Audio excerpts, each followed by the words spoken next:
I want to use this opportunity to introduce Dr. Ruben West. Sir, you're welcome. Fantastic. Thank you for everyone who is here. Those of you who showed up the last several weeks, we've been having some amazing trainings. We've had some amazing trainers, and guess what? Today is not going to be any different. I'm excited to bring to you this individual that's going to be presenting today. As he just said, he's from the Republic of Kenya, Africa. Now, this is leadership training, and we're talking about now these principles that we learn from the Bible. What are the leadership principles from the Bible, and where do we get our vision at, and how do we carry it forward? And the person that we have presenting today is perfectly and uniquely positioned to bring you this information. He's a leader in his own rights. He has his own churches. He's a bishop. He oversees, but he's also an international traveler. He's been to the U.S. He was my guest in the U.S. and he's traveled from one end of the U.S. all the way across the other end of the U.S. And when he was doing it, he was studying what are the businesses like? What is the leadership like?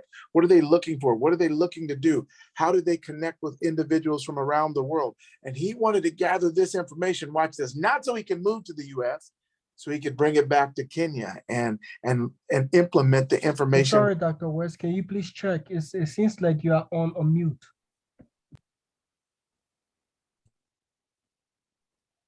I can hear him. You can hear him also. You said you can't hear me? Or what? You're still on mute, sir. No. But can you hear me? He has two devices. He has two devices. So one is on mute and the other one is on. But can you guys hear me or no? Okay, hear Dr. you. West. Okay. Well, fantastic. Well, if you can hear me, I'll just keep going even if I'm on mute. No, that's my second device that's on mute, so it shouldn't be a problem. Okay, fantastic. So what I was saying was this gentleman not only came to the U.S., he traveled all across the U.S. He wanted to understand how business was done. He wanted to explore leadership. He wanted to connect with the individuals, and he didn't come to stay. He came to take this information back to his home country, Kenya. But now he's still a sought after voice for business, for connections, for leadership. Him and I started an organization called GPP, Global Partners, where we help to connect people from one country to another, provide leadership, and to provide consultancy. And so I'm excited today to give you the opportunity to listen to Dr. Juma Nashon. Now, this is what I want to make sure, because he said my mute was on, my voice was on. So if you can hear me, just type in the feed, I'm ready. If you can hear me right now, just go to the feed and type in, I'm ready. And when I see these I'm readies coming up, then I know that we're ready, that you can hear us, and that we all right, good. I see the I'm ready. I'm ready, sir. I'm ready. From Harriet, great. Princess, Theopolis, Mohammed, I love it. Paul, thank you. Edward, okay, it looks like we're ready. Now, here's what I want you to do. I want you to get your iPad out, your notepad, your pen, your pencil, whatever you use to take notes. Why?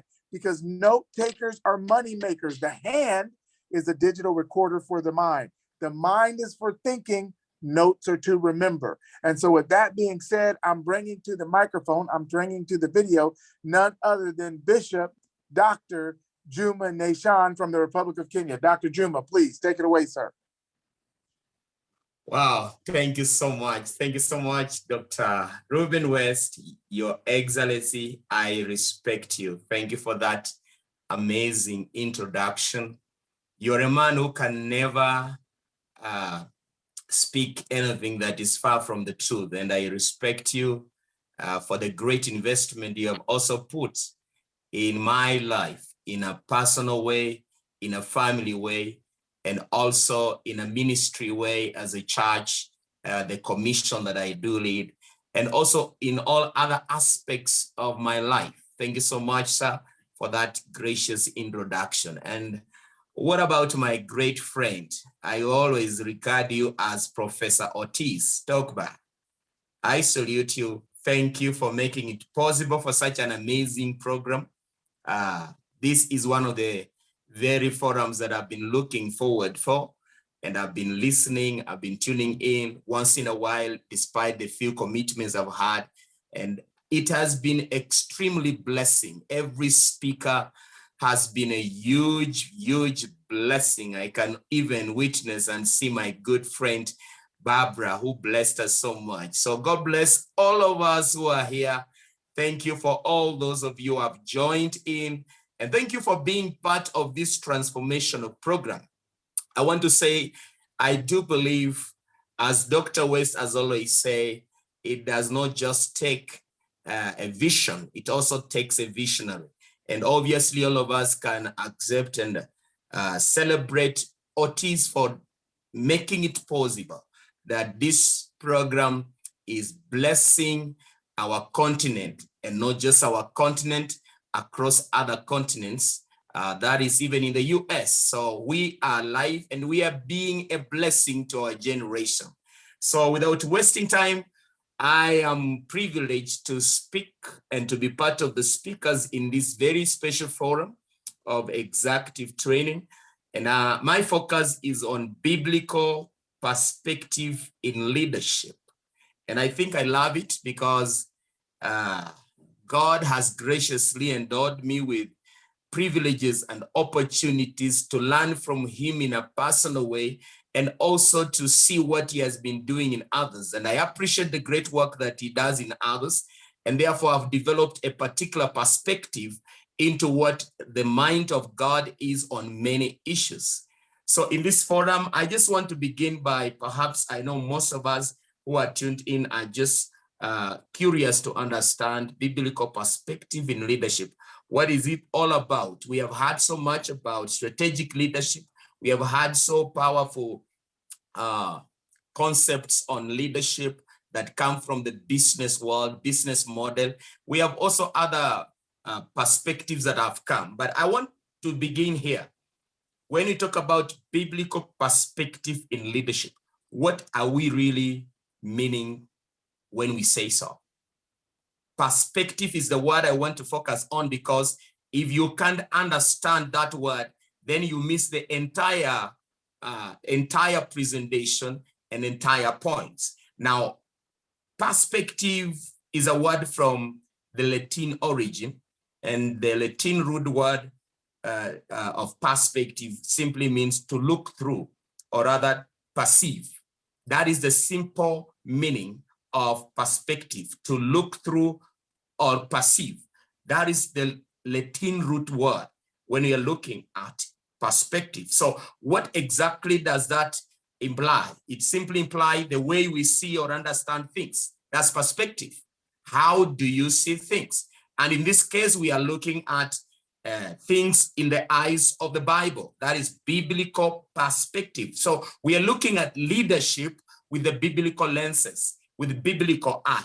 The ability to perceive how things are interrelated and judge their comparative importance in a spiritual sense is what we call perspective. How can you perceive things and interrelate or judge their comparative importance in a spiritual sense? That is what we mean by perspective. It also means seeing life from God's point of view.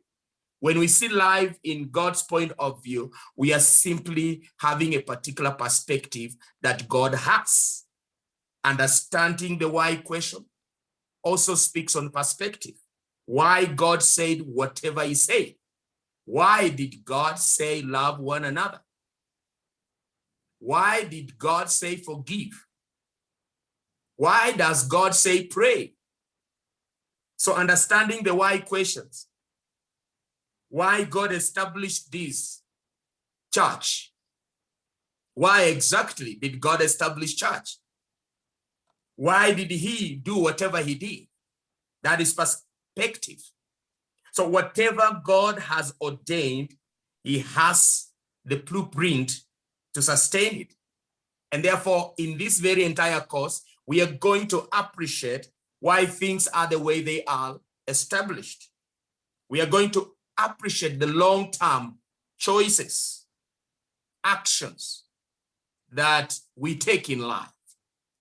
And so I just want to go on our first slide, if at all my friend Otis can put it across or share on the screen, or Dr. West, I would appreciate that. I just want us today to focus on the laws of manifesting vision as part of biblical perspective, the laws of manifesting vision.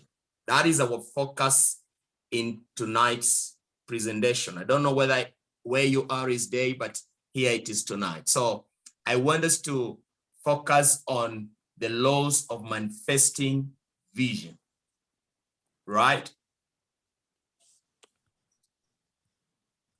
Dr. Juma, just give me a Yes. second. He made me the host, so that will allow me to share my screen and put your slides up. So just give me 1 second to pull those slides up, and I Sure. will do it. All right, fantastic. Share screen, advanced, share, great. Now, do you want me to start with this one or go to the next one? Next.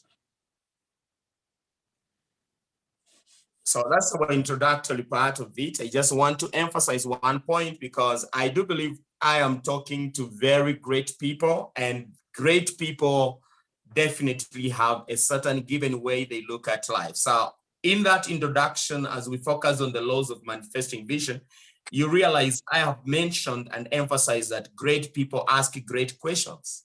It's a quote that I was in the US, and one of our trainers really mentioned it, and I remembered the words of also John Maxwell. Great people ask great questions. So it translates to great people are leaders. Therefore, great leaders definitely must ask great questions. So what are you asking as a leader? And I do believe we are here in this very special training. And one of the things that should come out of us is we must have the capacity to ask hard and great questions on leadership. As we focus on the biblical perspective on leadership, we need to ask great and hard questions because the quality of our questions determine the quality of our answers. And I'll give you the observation that I've personally had to see and to subjectively experience, either to my closest friends who are in leadership position. All of us in one way or another may have had this observation like I have done. We have seen the decline in influence of most leaders, almost in all aspects of life, beginning with leaders in the church. We have seen decline in influence. Yeah, we have seen loss of enthusiasm. We have also encountered cases of burnouts of leaders and failure of many leaders to keep pace with the ever-swelling needs that we do have day to day. Now, this has been a disturbing reality that definitely causes all of us to start asking, where are we headed? And who is going to lead us to the next place? So that's why we are here. We have witnessed this decline of influence. So the biblical perspective is going to help us decode a few truths out of what we have been observing and what leadership right now must really impress. So let's go to the second slide, even as I continue to explain on this. So you are great leaders where you are. I want to believe that as a great leader, you are asking a great question, hard question, because we are in a crisis of confidence in leadership. We are in a crisis of confidence in leadership. And that's why there is loss of influence. That's why there's decline of influence, because there is a crisis of confidence in the leadership. So what has God to say? The way things are, because perspective has to do with ability to perceive how things are, interrelated, and judge their comparative importance in a spiritual sense. So in this presentation, I want us to have a certain spiritual sense in looking at leadership from this perspective of the Bible. Why do we have all this crisis of confidence in leadership? in church, in government, in business, in institutions that have been established to build the society. When you see a society full of distrust, disdain on leaders, what comes in your mind? And perhaps you are a leader. You are perhaps the one who is going to take over that institution. You may be the person who is thinking and having a vision of establishing an institution like either the church, a company. When you are confronted with crisis of confidence in leadership, when the people you are supposed to succeed from transmit to you more failures, inadequacies, how are you supposed to respond? How are you supposed to look at the entire crisis in the perspective of God? That's a key thing. For the past few decades, we have increasingly actually seen that there's been a turn away from the biblical model of leadership. What I see around many times is a turn away completely with the perspective of God-ordained leadership, or God-biased leadership, or God-biased principle in leadership. The clamor to lead people on the basis of sociological and psychological experiences, data is good, but good to our own field. But I believe it has a lot of question when it comes to God's perspective on when it comes to leadership. Many leaders have chosen not to know the scriptures, nor to know the power of God. And I think this has ushered many of us into an era, and this era seems to be duplicated almost everywhere. And that makes me to quote the scripture in Matthew, which is on the next slide. Matthew chapter 22, verse 29. Now that I'm looking at leadership on biblical perspective, it's good for me to quote this scripture so that you know very well that you are looking leadership from the biblical perspective. Matthew 22, verse 29. It says you are in error because you do not know the scriptures. Now look at that point. You are in error because you do not know the scriptures. All the power of God, two things. You do not know the scriptures. So where do you fall? You will fall in error. And this becomes complicated if you are a leader and you fall in error. All around us, we have seen many leaders erroneously bragging. They brag because of so much accumulated either resources or even information. But information that is premised on error is not helpful. It does not build a healthy life, a healthy institution, a healthy church, a healthy nation. You are in error because you do not know the scripture. So knowing the scripture saves you from error. Error always follows ignorance. You may have knowledge on everything, but if you don't have knowledge on scriptures, you stand to be in error, and error rests always on ignorance. So you have to know the scripture. What does the scripture say about leadership and being a leader? From the scripture, a leader is a God-given person with God-given capacity or gifting or graces to lead a particular God's people. Let me say that, to fulfill a particular God's purpose. That is looking leadership or a leader in God's perspective. A person called by God. So a God-given person. Leadership originates, has its root and rootage in God, the creator of heaven and earth.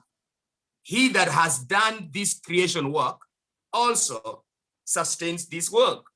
So we need to see leadership on that point. If it is God-given leader, That means he has to rely on God-given giftings to lead God's people to fulfill God's purpose. And that's why it's written in the scripture that after David had served his generation as who? As a leader, he fell asleep. After he had served his generation. So how did he serve? One, he was called by God. It was God ordained. He wasn't like Saul, whom people say we want a leader like other nations. For David, he was called by God into leadership. And he served this generation. So you are seeing that leaders are there to serve. But now, when you don't look leadership from this point of view, that one, it is God ordained, and therefore God has given you a privilege. It has a tenure. Every leader rises on occasion in a tenure. And if your tenure passes and you have not delivered the service you ought to deliver, you fail. So each one of us right now who is in attendance in this class, I want to believe that you are a leader and you need to ask this key question. Are you in the leadership position as a positional leader or a God-ordained leader that has been purposed to serve God's people? That's a key question. Because if you're not in this perspective and looking leadership in this perspective of serving God's people and manifesting the power of God, then you are in error. And error always follows ignorance. And let me say, ignorance always is a strength to the enemy. If we abandon God's idea of leadership, if we abandon God's pattern of leadership, if we abandon the perspective of God's mind on leadership, if we promote our philosophical and pragmatic approaches to leadership, then I would submit to us, we are totally far away and apart from what God really embraced as original purpose of leadership. We are in error, in other words. And I have seen this. Our philosophical and pragmatic approaches to leadership has been a radical and disastrous shift. It's been radical, yes, coming up with all model of leaders. There are leaders who are now transactional. There are leaders who are very pragmatic in other philosophical models. But let me say this, theology was the queen of all sciences. But today, it seems that it's no longer applicable. Nobody wants to understand what is the mind of God about leadership.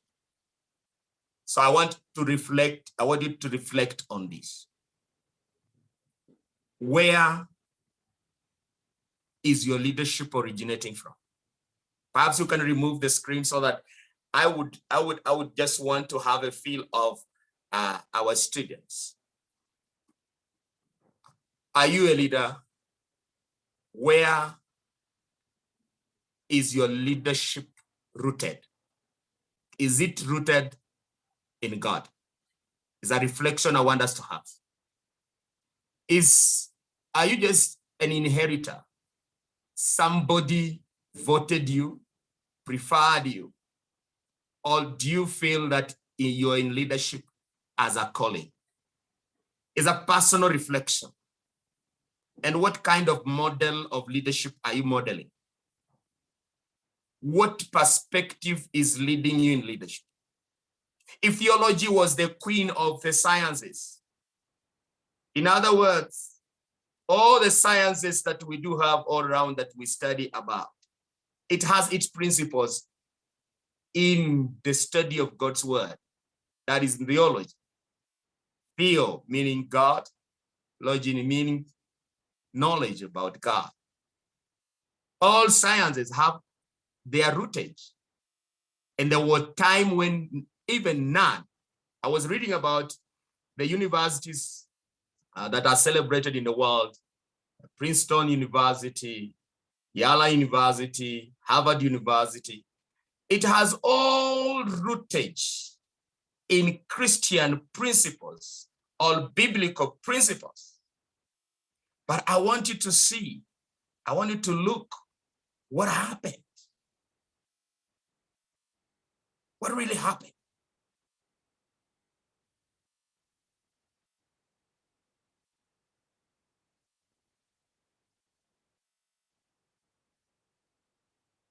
Are you hearing me?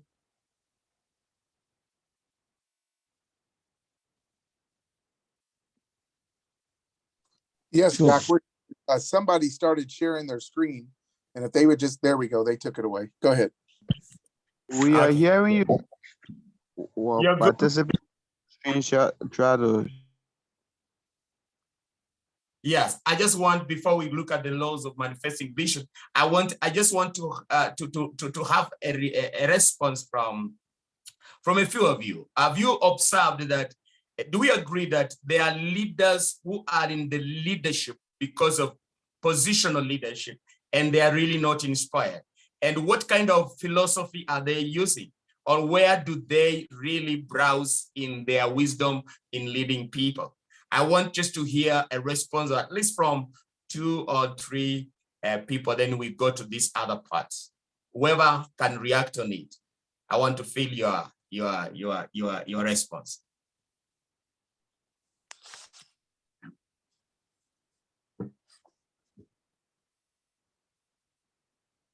Anybody?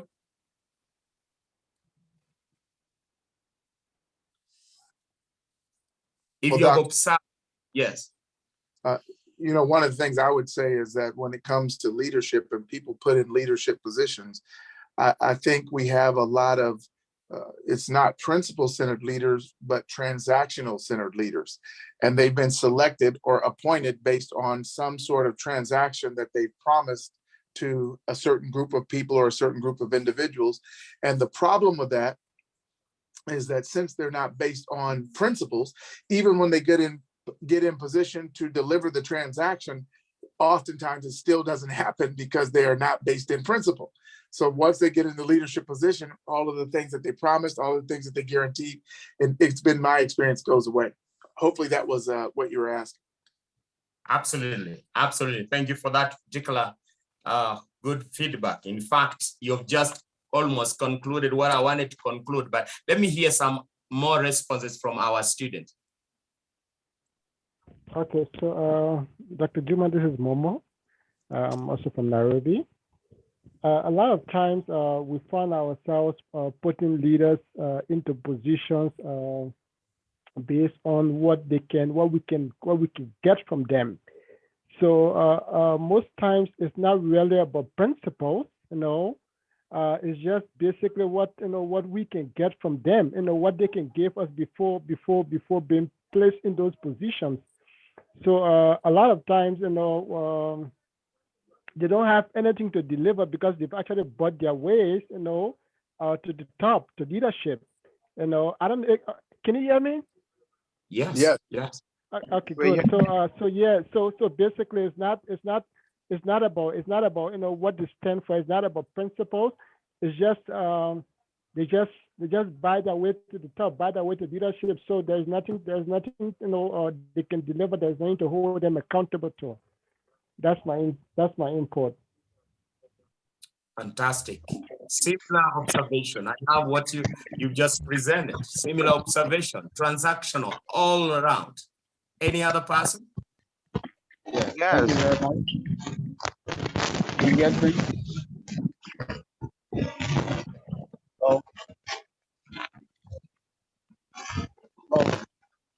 Yes, you're coming in kind of broken, but we can kind of hear you. Yeah, thank you. That's what I mean. My name is Moise. For my own observations from what Dr. Juma have said is that I want to be very clear with the country that I live in, which is Liberia.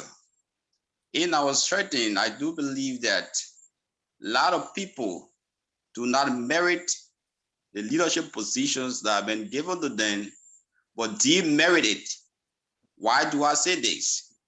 Take, for example, we will be having a political process where a lot of people have been in the oppositions for a while. But as long as they win the electoral process, positions have been distributed to people who are not qualified to serve their ministry and agency. So when they get there, because they are not a leader, and they are not trained to be that leader to serve the capacity, they do a lot of work that is not supposed to be. So I do believe that leadership can be merit and it can be demerit. Thank you. Perfect. Thank you for those presentations and feedback. I think I love them. Leadership must really have merit. In other words, you have to get the qualities that even God himself has made a proposition that this is a leader. These are marks of a leader. These are marks. Now we have to look at these marks. And my brother there has just finished it and hit it very well. Lots of people don't actually merit. They are in leadership position, but mostly they are unqualified. And that perhaps that explains why we are crying all over I cannot just say Africa, because I also see across the continents of the world, there is crying, there are tears, there are complaints, there are protests all over. And that also comes back to leadership. So not principle centered, and who offers the principle, who has established the principle. Timeless principles are always given by God himself. And we can only get this timeless principle that can help us to walk right, to lead the people from the Bible. So I want to perhaps come to the core of today's presentation. Allow me, I know we are going to have another final interaction, but I want us to now focus on the laws of manifesting vision. Perhaps you can just also share that so that our students are able to see it, the laws of manifesting vision. And these three are laws, they are principles, they can't change. If you are looking at how to manifest vision, then you must always come to these three laws of any vision that has found expression. And so law number one, it is discover the vision. If any vision is going to manifest and find expression, then it begins from the discovery stage. You must discover the vision. In other words, the knowledge of where you are going. You have to have it. And number two, disseminate that vision. A vision that has not been disseminated stops to be a vision. It is only a certain perceived idea, but it is not really a vision. From the Greek word lingue, that means to spread, disseminate the vision. Until you spread the vision, it fails short of its very purpose of even being in your life. Then the last law has to do with the law of driving the vision forward. If you dare not move, dare make steps, dare make action about the vision, then you are not going to see the vision manifested. So let's move one by one. Let's start to the next slide and see exactly. Let's talk more about these laws. Discovering the vision. We have to ask ourselves the first question. As we discover the vision, we have to ask ourselves, remind ourselves, what is vision? From the Greek word azon is where we have this word vision well explained. It simply means to see. That is from the Greek lenses of interpretation of a vision, to see. Now, from the Hebrew word optasha, it means coming into view. So in short, I want to say and help us understand that vision simply means to see something that is far off but coming into view. It's far off, yes, but it's coming into view. So that means that vision is so much alive. It's far off, but it's coming into view. That's vision. In other words, it's a clear mental image of a preferred future. And in this case, because we are looking at everything to do with biblical perspective, it's a clear mental image of a preferred future imparted by God. We can't look at leadership, we can't look at vision from biblical perspective and miss this factor called God factor. It's a clear mental image of a preferred future imparted by God to his chosen servants, to his children, which is based upon accurate understanding of who God is, of the self, of the very person that is the recipient of the vision, and also the circumstances around him or her. In other words, a vision comes to change circumstances. So anytime you get a vision, it has to address these two issues, three issues. Its origin, which is God. Who is going to be the carrier of this vision? That is you, self. And the circumstances that this vision is going to change, all other transform. I can see a hand. Somebody wants to ask?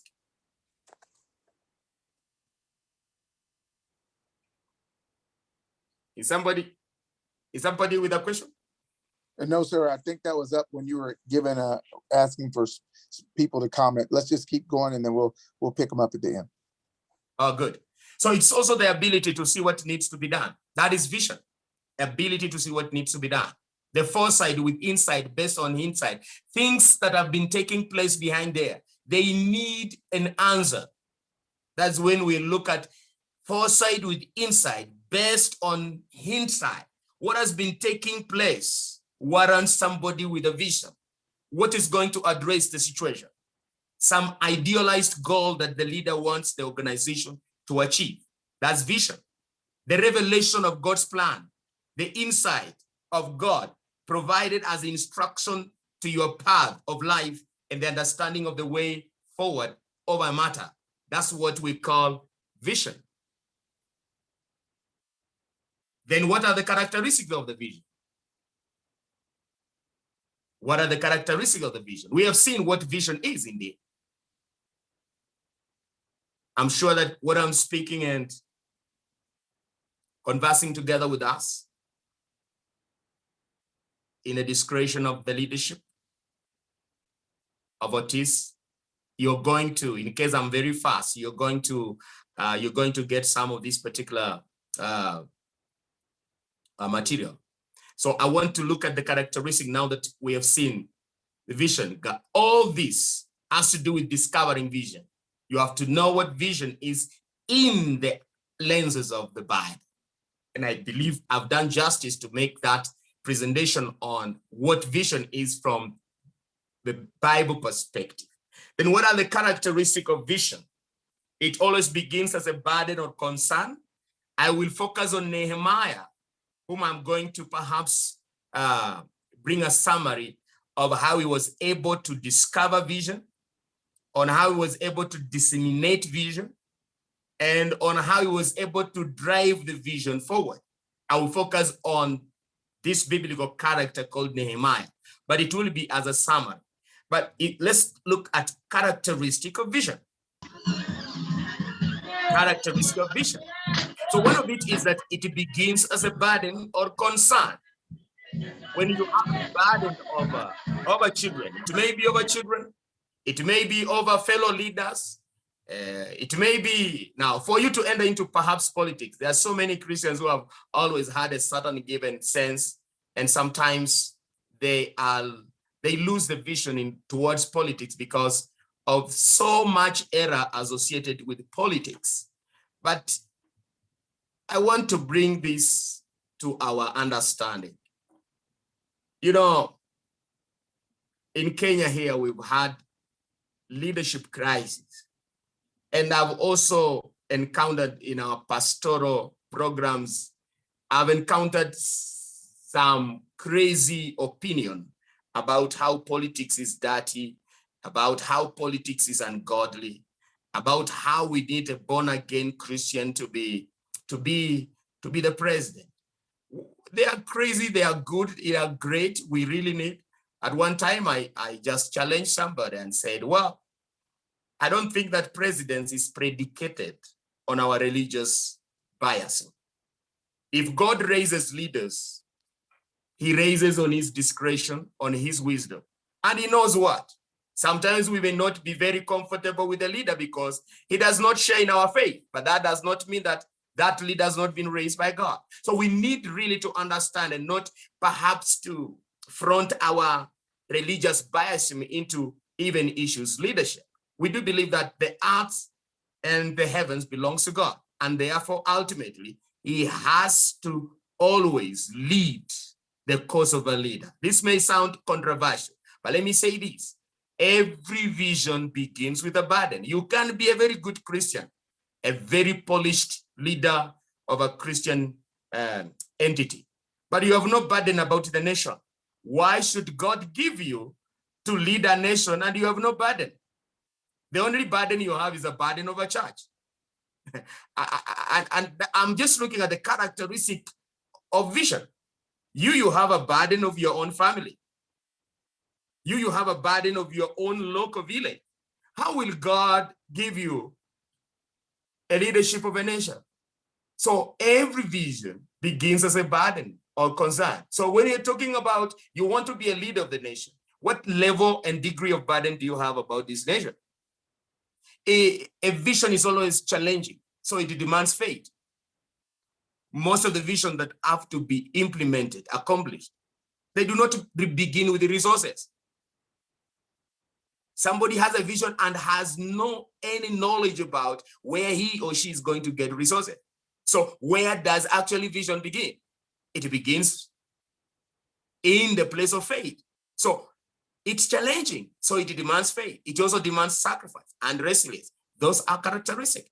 It has power, hence demanding our involvement to harness that power and make decisions to overcome opposition that comes our way. It is a change-oriented. Vision is change-oriented. So it requires courage, it requires ability to stand in the face of fear and opposition. Yeah, it does not necessarily require immediate action. There are visions that can come to you, brothers and sisters, and they do not require you to go or run anywhere. You need always to understand that vision has a particular time appointed for its manifestation. It has a particular time for its birth. It has a particular time of its completion. So it's never the fact that now you've gotten a vision about being a president of a nation or an organization. It took 13 years for Nelson Mandela even to get into Christ of why he was called. At 13 years, actually, he perceived he would be a president. But look at that. How long did it take? So also another characteristic of vision is that it requires a plan. God has a plan for every vision he gives you. So you always must really discover that roadmap, strategy to fulfill that vision. Let's move to the other part, which is components of the vision. I hope we are following. If we are following, please, I just want you to, I just say, yes, I'm following, so that I just also know that there are people here together with me as I continue on this other, yes. Thank you, Faith, thank you. I am following, thank you. So let's look at components of the vision. 2 components of the vision. 1, your personal vision. And 2, organizational vision. So at the end of it, your vision does not stand isolated. Your vision always will operate within a community. God has designated community to be the field where our vision is manifested.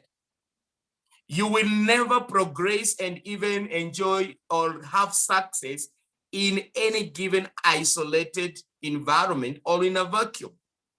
Your progress, your success in life is never in a vacuum.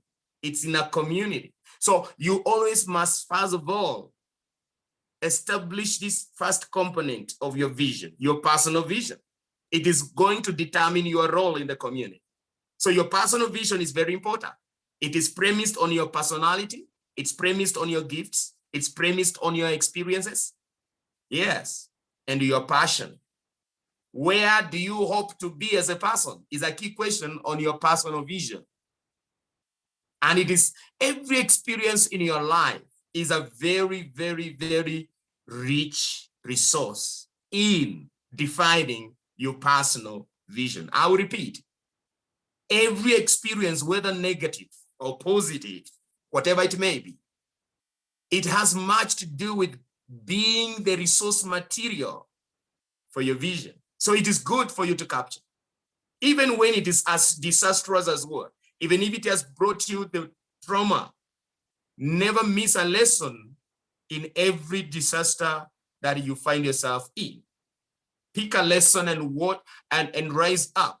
What will that lesson do to your personal vision? It may give you knowledge that is rare to get, and that will make you heal so many people in the community that you are going to find yourself in. So the other component is organizational vision. This component is premised on teamwork. It is shared dreams of a team. We believe that everyone has something to contribute in life. Nobody is a nobody.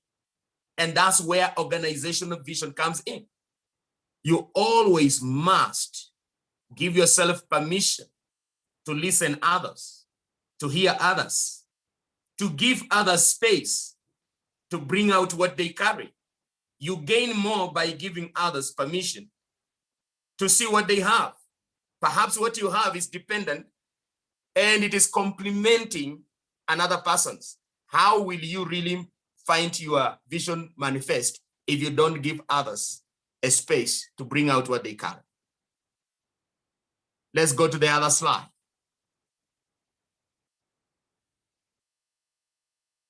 The power of owning the vision. So as we look at this point, we need to understand there is ownership of the vision. Ownership of the vision. There has to be a deep sense of ownership. It is required for any implementation of any vision. If you don't own the vision, if you don't own it, then it is never yours. It will never manifest.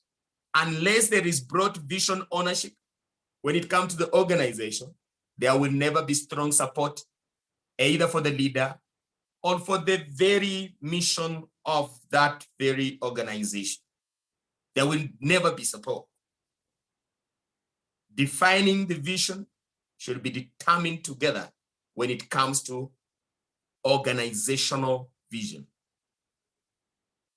All key players in any organization must be part of owning that very vision. And as leaders, we must have this very capacity, skill, ability to be able to embrace and lead and leverage on diversities. That is what we mean by owning the vision. You are supposed to ensure that there is a sense of ownership from the personal level up to the corporate level.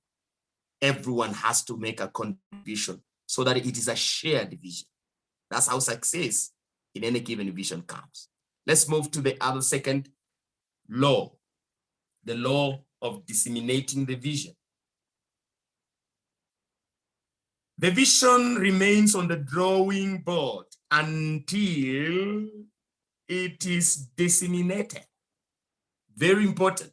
It doesn't matter how exciting the idea you have, the vision you have, the picture you see. So long as it remains in that very place where it originated and it is not disseminated, then it will never bring to pass whatever excitement you feel for it.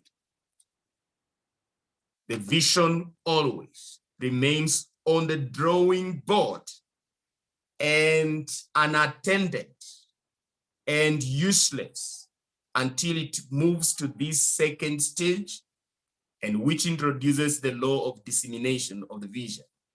The vision must be well disseminated, both internally and externally. That is how the vision has to come out. It has to be internally and externally. What do we mean by internal visioning? It means communicating to your own group what your vision and direction is. Which group has God given you to be a leader of? You need to be able to share. You need to be able to disseminate what God has impressed in your spirit, in your heart. Internal visioning.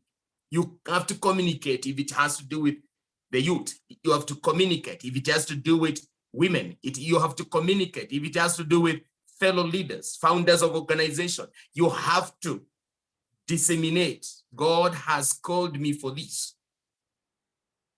And then the second has to do with external visioning. That's you communicate to the public and outsiders what you stand for and what you have to offer. What are you going to solve? That is it, the external visioning. That is the second manifestation when it comes to the law of disseminating the vision. Every fulfilled dream, let's look at the next slide. Every fulfilled dream and vision occurs because of a dedication process. In other words, every vision demands a level of dedication. It is your dedication to disseminating the vision that is going to determine its delivery and its answer and its results. So if you can dream and sit with it without sharing, without disseminating, then you can be sure that nothing comes out of it. So you have to take time to pray. You have to take time to plan. You have to take time as you dream to get all that pertains that vision. You have to lead the staff in creative thinking. You have to be a visible communicator of the vision so that you help others gain the right perspective. It is easier for others to actually bring their vision into your vision and even drag you outside your very vision. And that is a loss because you will never be effective in another person's vision if you are not going to define yours and what entails yours. You have to provide direction. You have to inspire unity. You have to provide motivation and encourage the sacrifice and giving that is required as far as disseminating a vision is concerned. So disseminating the vision is the second law of manifesting any vision. Call it. So let's look at the final law and then we will be able to have some little discussion before we close. The final law has to do with driving the vision forward. Once you have disseminated, how is the vision going to go forward is the next level of leadership. How is this vision? Now, I'm talking to people whom I believe have vision. I do not know which level, which law has been in place for you, but I think these are the three key laws when it comes to the vision finding expression. When it comes to the vision manifesting, these are the three. You have to discover it, you have to disseminate it, and you have to drive it forward. So your job as a leader is to make the vision happen in real life, in your organization. And this is only done by you driving it forward. You're responsible for the vision that came to you. Nobody is more responsible than you. You are the vision bearer. You are the vision carrier. In whichever, they are vision that always complement one another, connect to one another. You are responsible. There are many organizations with mission statements, but without any mission that they are doing. Check your organization. We are good in getting mission statements. How are we really implementing that mandate? Vision implies movement towards a preferred future and therefore requires you to champion it. In other words, to drive it forward. Be courageous, give up all the programs that keeps you busy to accomplish nothing. Be courageous to say no to this. Every effective leader I've ever known has avoided getting bogged down in unnecessary details. So there are so many details that can come on your way, but they are coming simply to obstruct you from the vision. Allow me come to the last part of illustration, which is biblical illustration of this man called Nehemiah in the Bible. I would encourage you to go and read Nehemiah, the entire chapter. You will appreciate what I have just been talking about, that a vision must be discovered. You will see how Nehemiah changed his countenance. He was in a royal place. He was in a royal palace. But when the vision came, when he discovered the vision, after a period of time, after getting certain report, the burden was born in him. And when the burden was born in him, the vision was also birthed in him. And that's why I said one of the characteristics of a vision is that it comes as a burden, it comes as a concern. He was concerned on how the situation was in Jerusalem. The walls which needed to protect the city were in ruins. And the vision to him was to go and rebuild those broken walls. That was a vision. So how did it come? And how did Nehemiah manifest the vision? So Nehemiah's twofold strategy and action plans is good for me to reveal to us in a biblical way, then they will serve as a summary of my presentation today. Now, two strategy. I call it Nehemiah's twofold strategy on manifesting his vision. One was prayer. Two was planning. Nehemiah, when you read the scripture, says he prayed. What was his prayer point? He prayed that he may get an opportunity to share his vision. You see, there is discovering the vision and there is disseminating. So he prayed for an opportunity. So what he was actually, because he was in the palace, but he was not the big guy or the big boy to make decision. He was there on the periphery there. Yes, his work was to serve the tables. But now he has gotten a vision. It's a vision of being a leader. And he's not going to be a leader in the place where there is another leader. God is sending him to a place with a very clear purpose of rebuilding the walls. So he prayed for an opportunity to share his vision with a man who stood between him and his dream. And what was it? A king. The king was really the boss, but this boss stood between him and the vision. He could not just wake up now that he has failed the vision. No. And that's why also one of the characteristics of a vision is that the fact that you have received a vision does not simply mean that that's the time now. So he had the challenge. He knew very well that the vision he had needed divine intervention. That's why he had to go to pray. So he prayed for opportunity, that he may be able to get an opportunity to share with the king. He also prayed for favor because the king was not known to be a very compassionate man when you look at the history of that king. So he prayed, another thing was favor. So prayer was a key strategy for Nehemiah's vision. That's from the biblical perspective of leaders. Every leader that recognizes that leadership comes from God must always seek God's divine intervention. You don't make steps without seeking the source of your leading. So he also prayed for favor because the king was not so much compassionate man. That was not in his character. But you see, whenever you pray, God has a way of swaying people and circumstances towards the direction of your vision. Yeah, I'm just making it. It's been evident in my life. Whenever you pray, God has a way of swaying people and circumstances towards the direction of your vision. So I'm talking to people that perhaps were wondering, how am I going to go? There are things which can only depend on divine intervention. It will not depend on somebody's prowess. It will not depend on connection. Recently, we were just conversing with Dr. West over an issue, and he spoke a very powerful point that I noted down in my diary. Actually, it was yesterday, I think. And he spoke and he opened my eyes. The Bible does not say my people perish for lack of connection. The Bible says my people perish for lack of vision. So, many of us have connections, but those connections have never translated into any value. We have connection, but we have no vision.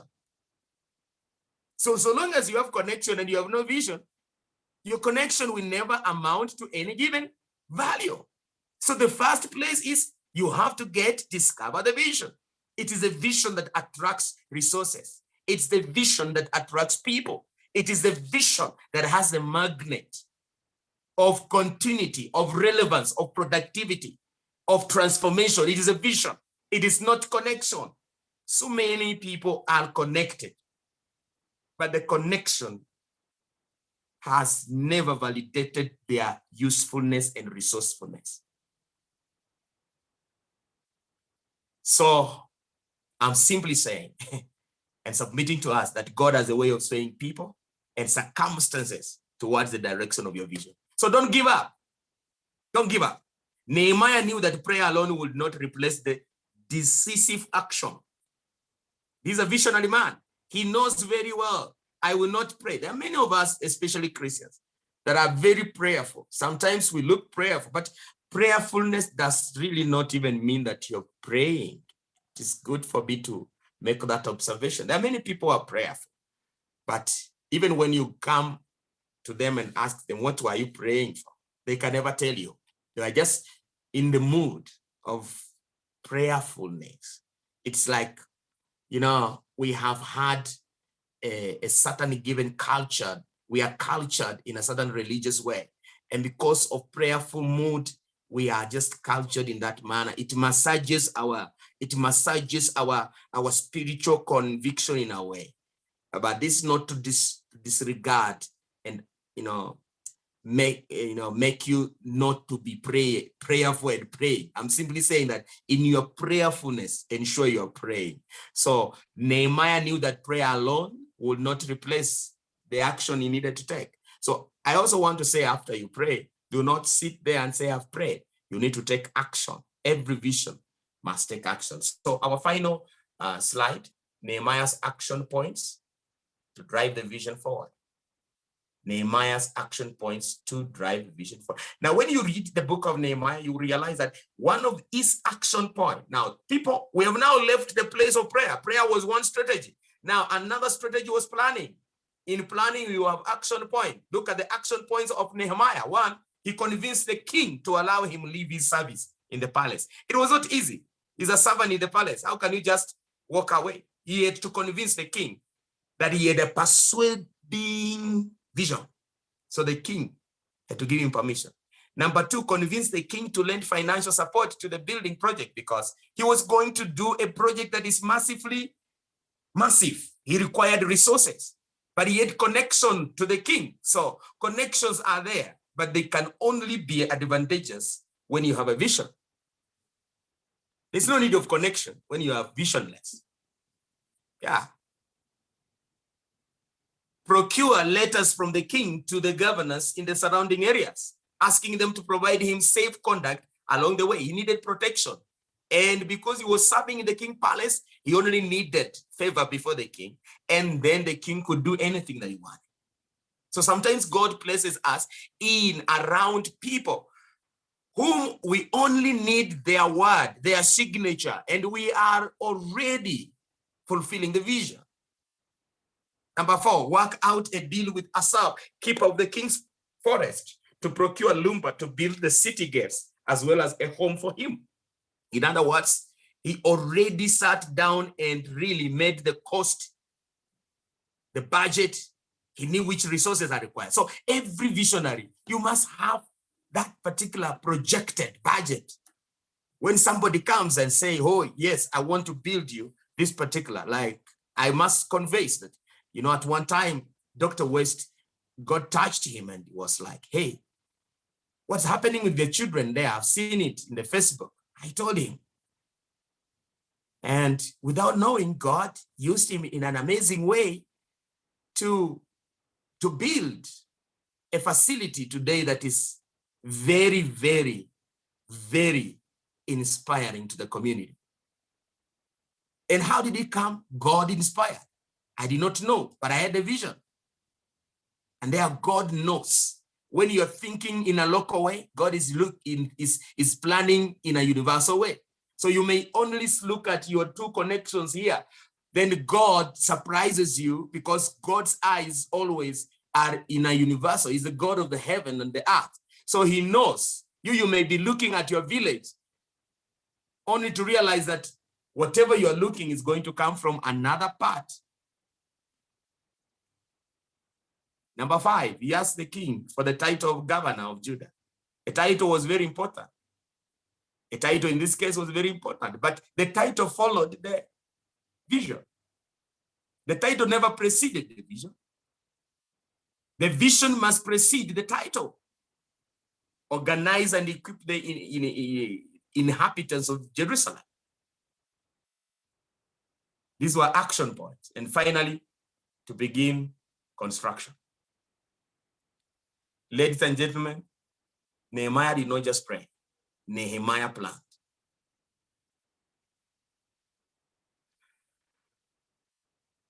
Nehemiah planned. So I have a discussion question that I really just want to conclude with it in the few minutes, then we will be over. And the discussion question that I want to ask us is, from the presentation you have just heard, do you feel you are a leader whose vision has found expression or is finding expression based on this presentation?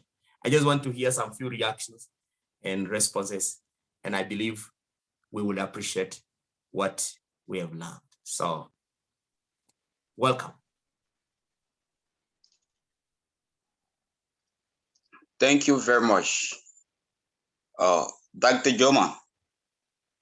I must admit and confess today's noble team and emerging leaders that when you were speaking, I actually see every path that I follow in life in what you put out. Number 1 is that I do believe that having a vision also go with persistency, commitment, and effort in getting your visions work. Because as a vision bearer, the weight and responsibility is large into your hands to ensure that your vision comes to reality. Yes. And those visions coming to reality also depends on the disseminations of the information that you have foreseen. Disseminate it to people, sell the visions so that others can buy and be part of you as a supportive arm to achieve what you have seen ahead. I saw that. And then I saw the ownership of the visions, because every vision that you have become the barrier and also have the responsibility to lead other colleagues to achieve what you want to achieve. Lastly, to end, I understand that there can be a visions and that will fail in any time, which means losing your directions of what you have seen based on some sentiment of others. Like this, for example, I'm from the religious background, which is the 7 Days Adventist Church in Liberia. From our doctrines, and what we've been following is to spread the word of God and be a vote, not to engage in any political acts. But when they brought the elections period and the election processes in the 7 Days Adventist Church, where people decide to group themselves to go for a particular positions, the visions of us as Adventists in Liberia begin to change, because our path was to follow another thing came into it, and now the 7 Days Adventist Church in Liberia, including the Southwest Conference, everywhere you go there is politics and a lot of confusions. Everybody doing their own things. Even the university now, there are a lot of fight. So I also believe that you can have a visions while on the path and different thing redirect you to another thing. So thank you very much, Dr. Juma. I follow and I learn a lot. Amazing. Thank you for your kind compliments, sir. Keep on leading, sir. All right. Any Good evening, Dr. Juma. Yes, sir. Thank you very much. I'm Theophilus, and I'm speaking from Liberia. I really appreciate your teaching, and your teaching really taught me a lot. There are times we feel that when we see a vision, the vision will bring itself into reality. And that's why many visions die along the way, because you got all of the good ideas, but in trying to put it into an action plan to be able to implement it is our problem across the globe. And that's why many people will have all of the good ideas, and when you find out at the end of the day, people will hear, oh, this person said this, they said that, they intended to have done this and that, but they could not come to fruition. So I want to thank you very much for the teaching. I really appreciate. It was an eye-opener for us. It was an eye-opener for me. Thank you very much. Welcome, sir. Thank you. Keep leading. Any other? Hello? Yes. Hello, Doctor. Is someone else there? Yeah, I think let me just. Okay, you go ahead. I can come after. So thank you, Dr. Juma, for the presentation tonight. I'm Doja Jr. and I really further.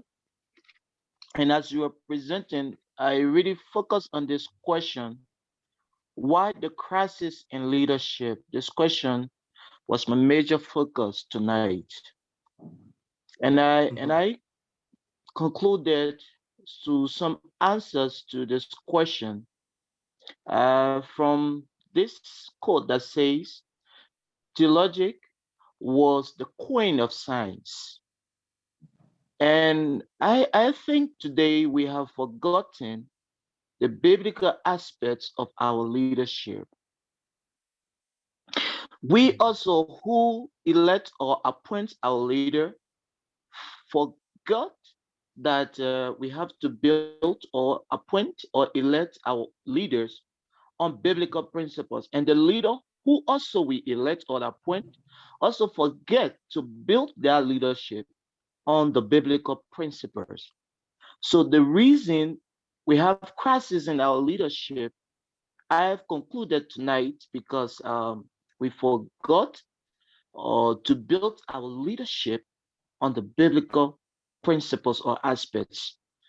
So for tonight's presentation, I'm driven tonight in so many things, and I'm still thinking that this lesson was so meaningful and the lesson was so powerful. Now, to the question, we say, is our leadership fun expressions? I would say yes. We fun expressions, and then we forget to build on the biblical principles of it. So thank you very much for every aspect that you have touched tonight in the presentation. The last thing that I really capture is every experience in our lives is a lesson. So I really appreciate tonight's presentation. And I also want to say you are a good presenter. Thank you so much. Thank you, sir, for your kind compliment. I like your words that indeed we have found, our vision has found, expression, but we reach somewhere and we fail to build our vision in the biblical pattern. And therefore, ultimately, we are not seeing fulfilled vision. I like that perspective, and God bless you, sir. Yes, Dr. West. Thank you very much, Dr. Juma, for the presentation for tonight. My name is Eric Wansi. I'm from Liberia. Eric, good. Yeah, I'm really inspired tonight for the presentation. I've learned a lot. And one thing I want to tell you tonight is having your vision doesn't alter life, but rather taking actions. To be consistent in taking action is a major thing. Because for Nehemiah, the action he took was not just like King, please help me. And he just relaxed. But he was consistent, and then everything was successful. So I've learned that having vision that does not ought to it, but rather taking action and be consistent in taking action for me to success in every vision that you have. So thank you, brother, for the presentation tonight. I'm really, really inspired. I wish I could just hug you and say thank you. I hope we see you again. Welcome, sir. Action is a vision. I'd like to say something. Good evening. Dr. Juma, a fantastic presentation. If you're listening, make sure whatever you thought of the presentation, Dr. Juma's processing, he's answering questions. So whatever you thought of the presentation, if you haven't put it in the chat already, just jot the notes in the chat. We'll copy the notes. We'll share them with Dr. Juma once he's done, because he's busy doing this. But I want to say something that just whatever you thought of the presentation, drop it in the chat. But I want to say this to everyone, and remember this. When you refuse, you also choose. Listen to that. When you refuse, you also choose. So oftentimes we get an opportunity to run for leadership, to apply as a leader, to put our hat in the ring, to raise our hand. And all I want you to know is that when you refuse, you choose to be governed by somebody that's less qualified. When you refuse, you choose to be governed by somebody that doesn't use biblical principles. When you refuse, you choose to submit yourself under somebody who's going to do whatever they're going to do, knowing that you would be a better leader. So just remember that when you refuse, you also choose. Wow. How powerful.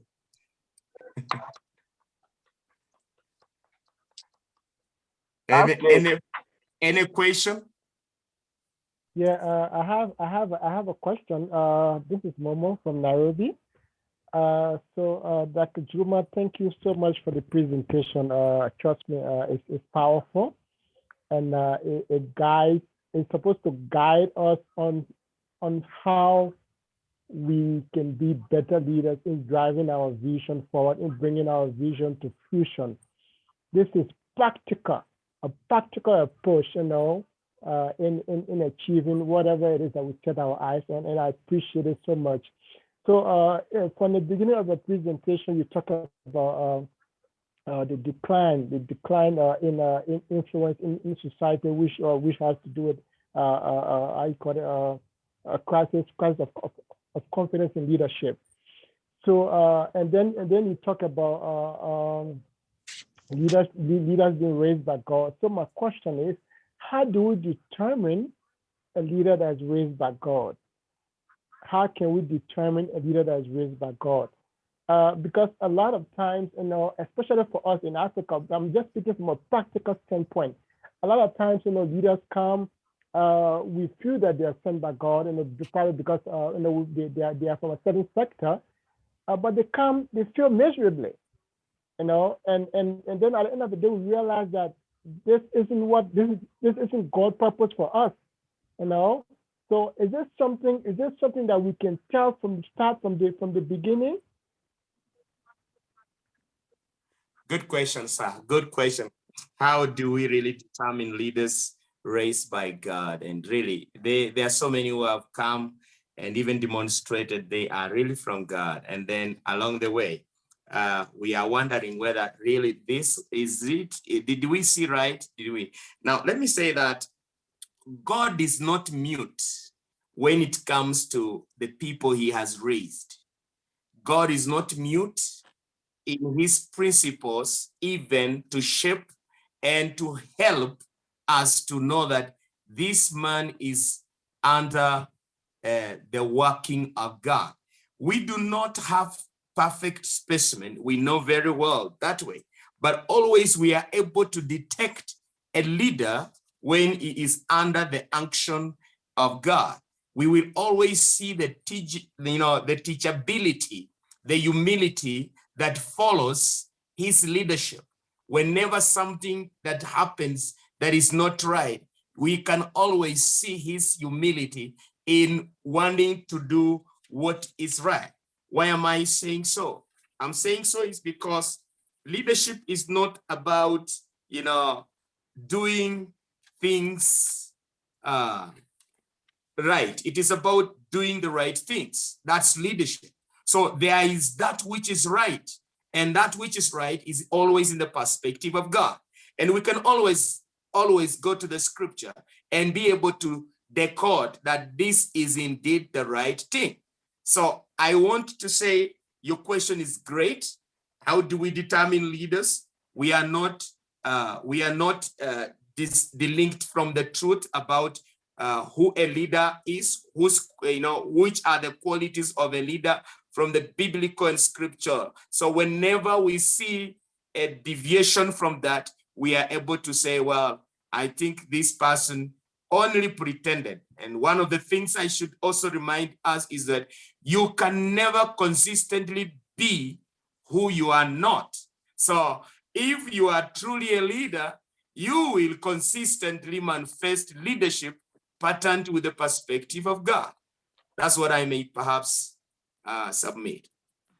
And Dr. Juma, I'd like to add to that. One of the things he just asked was, we get this leader, they say they're a Christian leader, and then we put them in position, and then they fail miserably. And so watch, what he was saying is we looked at him and we evaluated the action from the time they were put in position to the time they failed. And what I would suggest that if you listen to what Dr. Juma said, he said, you cannot consistently be who you are not. So don't start the evaluation when they run for office. Start the evaluation before they ever ran. What did they do? How did they carry themselves? Who did they help? How did they serve? Where did they show up? How did they give out? Did they do what they said? Like, don't start looking at it right now. Start looking at it from the past, because they're going to bring who they were in the past to the present and to the future. So I think that's where we get is we think that people's service starts when they get into leadership. And that's the problem. We're looking for servant leaders. Those are people who have already been serving and now they're moving into leadership. And you should be able to see that from their past. Plus, people, watch this. This is so profound. People move from low positions to medium positions to high positions. They've moved from low to medium to high. And here's what baffles me, Dr. Juma. There's some people who run for the highest positions in the land, yet when they were in lower medium positions, they never did anything. They never got anything. Sure. They never changed the atmosphere. They never changed the environment. They never upheld the standard. They never followed through on their word. And now they think somehow, because they're occupying the highest position in the land, they're going to change. Guess what? They're going to do the same thing they always did. Why? Because they're consistently being who they are. Perfect. You killed it. And that's the right thing. That's the truth. Morris, you have a question or a comment? Yeah, Dr. Rubin works. Yes. We were strongly advised and I've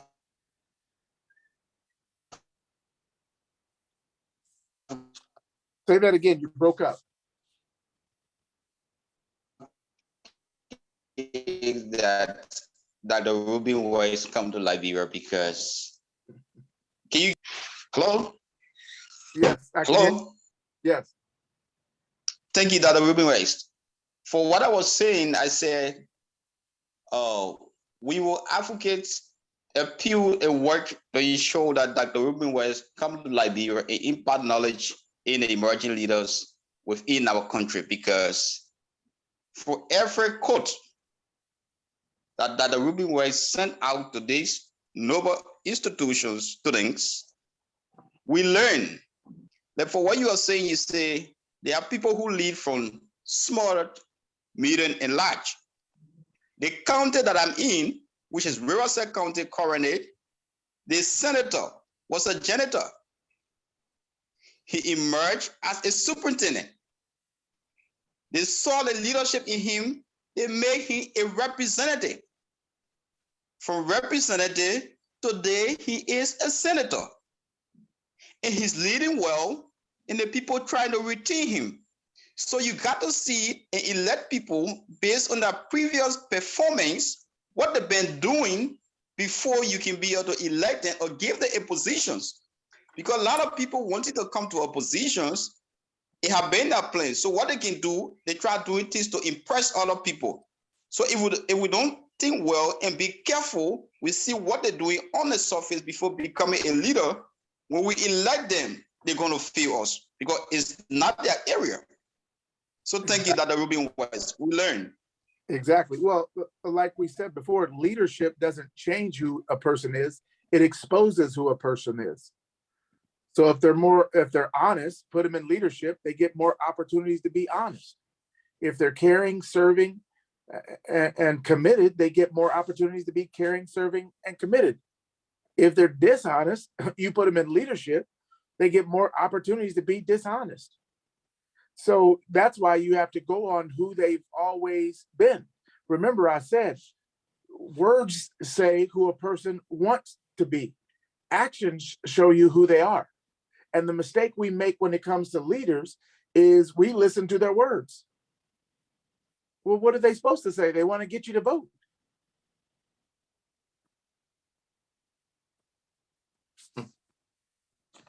Fantastic. Well, you know, this is day one of I told you when I introduced Dr. Juma that it was going to be powerful because that's who he is. He is a very powerful presenter. He's a very powerful teacher. He's very knowledgeable. And I knew that he was going to bring some very valuable content that was thoroughly researched and practiced and polished. And the good news is he's back again tomorrow and he's back again Sunday. And so if you thought you got some great content today, well, good news, you're going to build off of it tomorrow and Sunday. Watch this, not because I said so, but because he already showed you who he was. So make sure you show up here tomorrow. Make sure you're ready tomorrow. Come with your paper and pencil in hand. Remember, I told you note takers are money makers. Remember, I told you that the hand is the digital recorder for the mind. Remember, I told you that notes are for, the mind is for thinking, but notes are to remember. Dr. Juma, thank you for a very, very fantastic presentation. It was what I knew it was going to be. Notice I had to make comments myself. You gave me some great comments that I'll be using in my presentations going forward as well. So thank you so much for the work that you're doing, and we appreciate you. And we're looking forward to tomorrow because we know we're going to get some good quality information. So thank you, sir. Thank you, Dr. Ruben West and Ortiz, for this great privilege. Your passion to inspire the world is just so contagious, and that's why we are proud being part of the team. Personally,